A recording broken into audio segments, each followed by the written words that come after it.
Mark Cuban says he'd love to be a Republican if only they'd give up on those pesky ideas of theirs. The Dallas Mavericks owner sent out an email blast to his followers. He complained that if you don't agree with every platform of the party, you're called a rhino. Republicans want dogma, he said. They want conformity. Well, yeah, that's kind of how it works. You have deeply held convictions, and you want to elect leaders who agree with those convictions. He said leaders should create consensus, not conform to it. Well, you're welcome to go ahead and try. If you blow my mind, I'll follow you. But until then, I'd rather have you conform to my vision. He admits he doesn't want to be a Democrat either. Until things change, he says, I'll sit in the middle and think for myself. Oh, the lone wolf. He's one of those I vote for the person, not the party types. Well, that sounds good. But in American politics, there are two teams, and they're both playing all the time. You don't have to love either team, but you should probably pick a side. Figure out which one is doing the most damage and vote for the other one.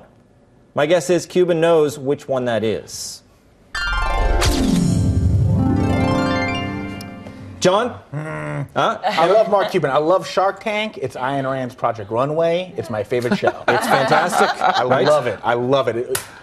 I dropped my pen. I don't know what the I'm not going to pick it up right now. I don't need it. You're not in jail. You can bend over. I don't need it. I can go without the pen. Look, I kind of like what he's saying there because Paul, it is a two-party system, but we're playing a game now where we're trying to persuade people from the other party a little to come on over. I mean, Reagan wouldn't have been Reagan if he was not able to have carved away some of those blue-collar Union Democrats to come on over. I had a lot of friends who believed in the Iraq War who were Democrats who voted for Bush in 2004. And I think, as the parties kind of go towards the sides, there's that middle where, you need to persuade someone in the middle to come on over.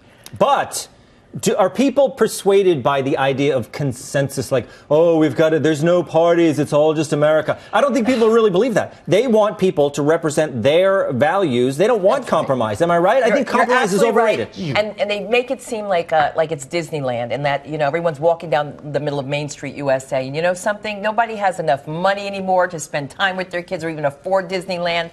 And I don't know where I'm going with that. But I'm just saying, it's just lunacy. That's all I'm saying.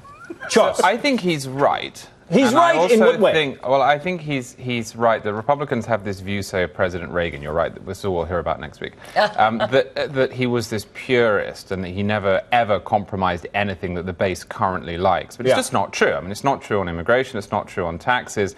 And frankly, on gun control. I mean, Reagan on gun control would be kicked out of the Republican Party now. But I also find Mark Cuban saying this really annoying because he's exactly that guy who says, I don't like either side. I'm my own man. Yes. And that's fine insofar as it's true, but it's also sort of a humble brag. Of course it is. And the thing is that in the end, you can have your own views. But when you walk into a ballot box, I mean, what good does it do to say, well, none of these people represent exactly how I feel? And it's like, of course they don't. I think that what people end up doing is you look at the state of the country, you look at how we're doing, and what needs the most help.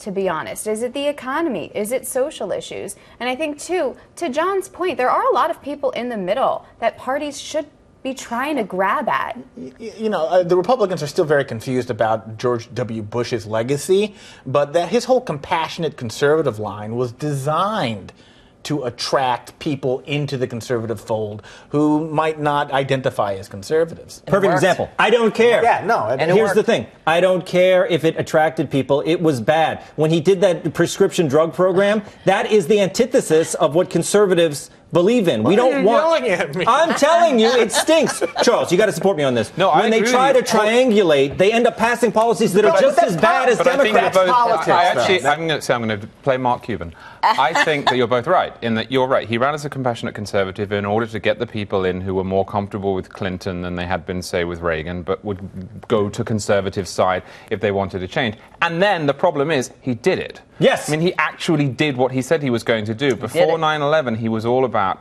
I was going to say Common Core, but No Child Left Behind, basically the same thing. And Medicare Part D. You're so right. That's the answer, DeVore. You don't even have to say it. That's what Bush did, and Obama did the opposite. He ran as there are no red states and blue states, and then he got elected, and he was blue as the day is long. Okay, coming.